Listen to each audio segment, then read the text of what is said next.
The Lower Paleolithic, this period was characterized by a hot, humid climate similar to that of the tropics today, but it tended to gradually cool. This situation in Europe also applies to North Africa. However, the description we have summarized of Egypt at the dawn of prehistory can be applied to the regions north of the Mediterranean basin. We have numerous pieces of evidence from fossil bones extracted from Pleistocene, Quaternary deposits. We know that mammals thrived in Europe during this period amidst dense forests and along the banks of streams.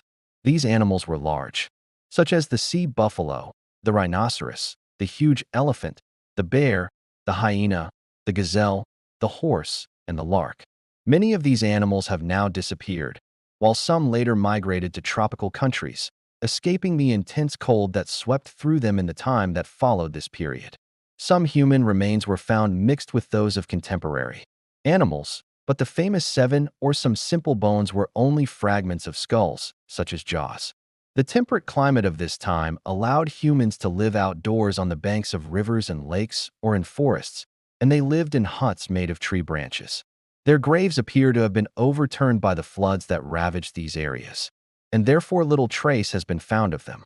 Although these scant remains found in the sediments, and they are undoubtedly of great value, were found from them, and we learned from them that the human race at that time was very degraded. However, the failure to find a complete skeleton did not allow us to give a definitive opinion on its physical makeup. As for the industry of this era, our knowledge has increased because some of the materials used by the people of that era are virtually imperishable despite the passage of time. Indeed, pins with wooden handles have not survived, unlike other objects made of perishable materials such as animal hide and tree bark, which humans used as coverings. However, hunting and war weapons, as well as the tools they used to skin their prey, were made of hard stone and had sharp edges. These tools have withstood the test of time and have survived to the present day. They have been found neglected on riverbanks, buried under thick layers of gravel that were rolled along by fast water currents. When humans of that era lacked chert, the most important material for making their tools, they used quartzite, volcanic stones, the axe, or hard white limestone. The most important tool used in this era was the thick, oval-shaped axe, which could be triangular with sharp blades connected to a sharp, cutting edge. This tool was made from a piece of natural chert in the shape of a kidney by removing equal fragments from the edges of this piece of chert with a knife. A chisel, a very dangerous tool in the hands of a warrior, was also used for other purposes. There is a type of chisel that was only trimmed on one side and used as a cutter to separate the flesh from bones and skins. Unlike these so-called bifaces, which could sometimes reach enormous sizes, modern humans used simple slivers, obtained by cutting a whole piece of wood, the core of which was ultimately discarded. It is always noted that every sliver cut in this manner has a rounded protrusion at the point of the fracture, which leaves a hollow mark in the core itself.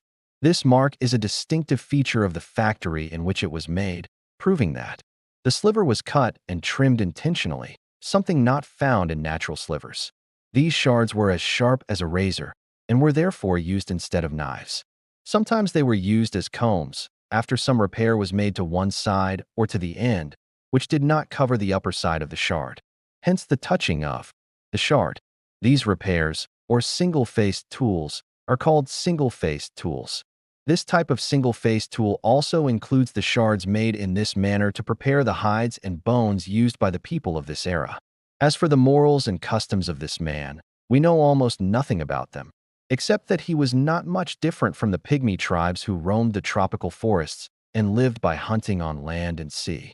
While we know nothing about this man, from a social, moral, or religious perspective, because these are still subject to speculation, we can, on the other hand, judge him by the tools he made, which are now available to us.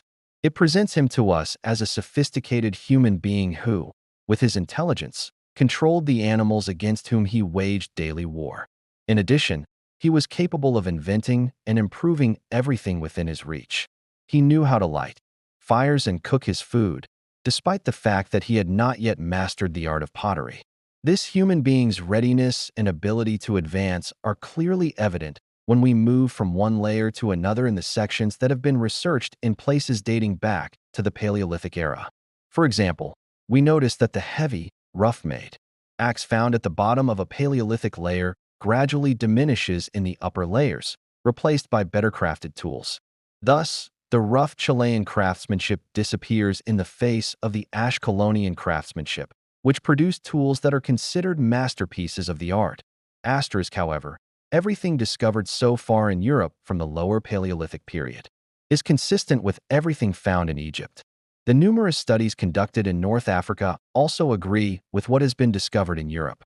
Prehistorians have stated that the state of life was similar throughout the Mediterranean coast.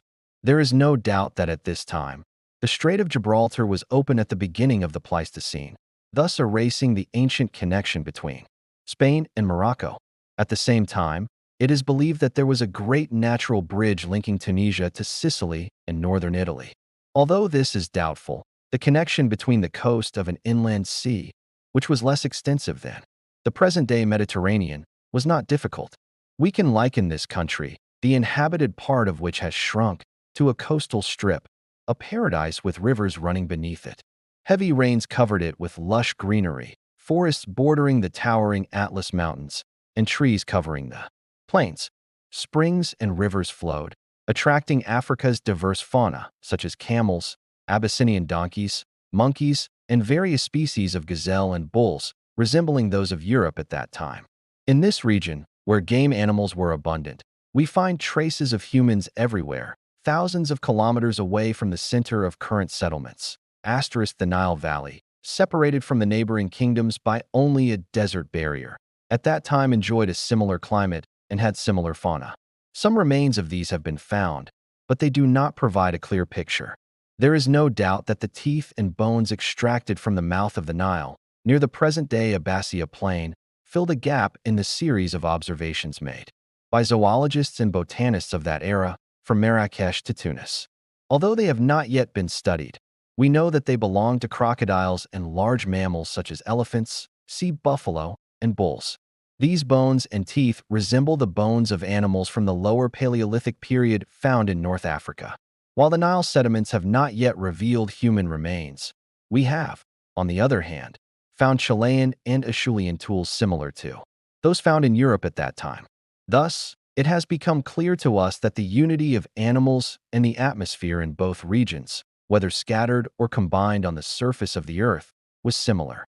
Indeed, they have been found almost everywhere. We find them on the plateaus that embraced the river at that time, on the heights from which the waters have receded, at the bottoms of valleys, and on their slopes. Asterisk, we have previously mentioned the factories discovered by Arslan in the Bab al-Malouk Hills. A number of researchers later exploited these factories, and they found some beautiful almond-shaped machines, the color of chocolate, which is their distinctive feature. A large number of these machines now adorn European museums.